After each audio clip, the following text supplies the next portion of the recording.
So essentially, what do I propose? So lettuce, I mean, obviously you could do wherever the hell you want. This is a free country. But I would say just experiment for yourself. Don't get suckered by others. Kind of realize that, I mean, I don't want to call it like a vegan conspiracy or a vegetarian conspiracy, but it's kind of like the vibes is, it's like, how's it going, man? It's like an extremely complex process in which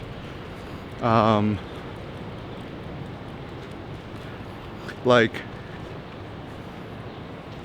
it's kind of a combination of morality, ethics, virtue signaling, profits, money, and stuff like that. Because, yo, there's a place in Providence called Plant City, right?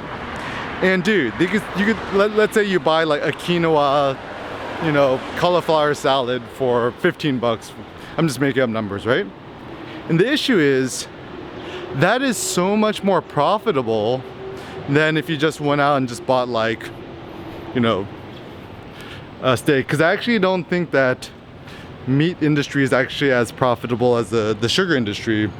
And you know, I am actually quite convinced that, you know, I'm extremely skeptical of the notion that eating more red meat is like somehow bad for your heart or whatever like that. Just look at all the ancient Greeks, like Milo of Croton, he ate like 20 pounds of ox a day, 20 pounds of bread a day, and 5 gallons of wine a day, and it's totally fine. And obviously it's a high tale, but I think the story is still kind of hilarious to me. But anyways, so to me this is important because, yeah, just kind of challenge everything about nutritional science. And then the body don't lie, man. Like, I do intermittent fasting, don't eat breakfast or lunch. I feel great, I look great. And you know, I lift weights, I do calisthenics, bodyweight exercises, yoga, powerlifting, Olympic lifting, whatever. And the only reason I'm sharing this with you is that like I feel so happy and fantastic and great. And obviously it's not guaranteed for you too, but my impetus is sharing with others as if I was kind of sharing with myself, and to dispel the false notions and stuff like that. So like when I'm helping others, it's almost like I'm helping myself or helping a past version of myself. So with anything in life, you know, be skeptical. I would just encourage you. And then to me, it's not even a lifestyle thing. It's like you either like it or you don't like it. And it's not this weird, like moralistic, ethical thing. It's like, oh, you know, I know that eating sugar is bad for you.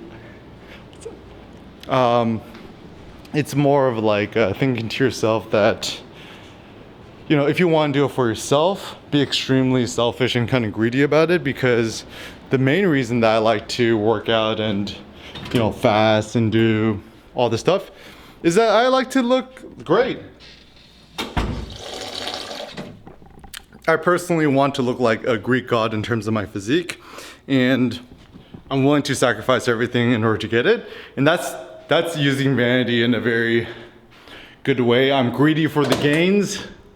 And so as a consequence, that's what kind of keeps me going, keeps me moving and stuff like that. So it's not about making an excuse or whatever. It's just like do whatever the hell you want, have fun, experiment. I quit sugar, I don't drink alcohol, I don't do weed, I don't take protein powder, creatine supplements, testosterone, HGH, geared, test. All I do is drink water, black coffee, and eat a shitload of meat. And it looks pretty good for me. I was able to deadlift 455 pounds, sumo style, mixed grip, chalk, no belt, never used a belt, no straps, never used a strap. And like, I'm like, dude, my dad's like kind of like a skinny fat dude. Let's see, how tall am I? I'm around 5'10". I say 5'10 and a half because I lie. And, you know, I'm not quite sure how much I weigh, but I certainly don't have great genetics. I got like relatively small hands and wrists. But yeah, like the human body is capable of much more than we give it credit. So don't doubt yourself, don't play yourself, and become the best version of yourself that you can become.